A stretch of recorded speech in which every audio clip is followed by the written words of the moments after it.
சாமியே சரணம். டேய் என்னடா அது, இன்னைக்கு என்ன வெளியே கூட்டிட்டு போறேன்னு சொல்லிட்டு இப்படி வந்து நின்னுட்டு இருக்க? பள்ளிக்கட்டு சபரிமலைக்கு கல்லும் முள்ளும் காலுக்கு மெத்தை. டேய் கேட்டுக்கிட்டு தானே இருக்கேன். சபரிமலை ஐயப்பனுக்கு நான் மாலை போட்டிருக்கேன். என்ன பேபி சொல்ற? கொஞ்சம் தள்ளி நிக்கிறியா சாமி? காய்கறியை கட் பண்ணி செஞ்சா அது கூட்டு, ஒரு கன்னிசாமி இன்னொரு கன்னி பொண்ணு தொட்டா அது தீட்டு. 48 நாளைக்கு அக்கு கிசு உன் கூட வெளில போறது, நான் உனக்கு செலவு பண்றது, இது எல்லாமே தியாகம் பண்ணாதான் அந்த ஐயப்பனுடைய கருணையே கிடைக்குமா? கடவுளுடைய கருணை இல்லாத காதல் எதுக்கு சாமி? காதலி கிட்ட போனா என்ன கிடைக்குதோ இல்லையோ, கண்டிப்பா கடவுள் கிட்ட போனா நிம்மதி கிடைக்குது. அப்போ இவ்வளவு நாள் உன் நிம்மதியை கெடுத்துட்டு இருந்தானா? ஐ கருப்பா, சாரி ஐயப்பா. இந்த பொண்ணு எது பேசினாலும் இடக்கு முருகா பேச பாத்து முடிச்சு. சாமி சார் சொல்லு, சாமி சார் சொல்லு, சாமி சார்.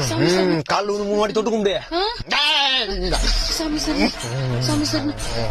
அவளை எவ்வளவு கொடுமை பண்ணிருக்க வேணாம். கடவுள் பத்தியா கடைசியில உன்னை என் காலில் ஊய் வச்சிட்டாரு.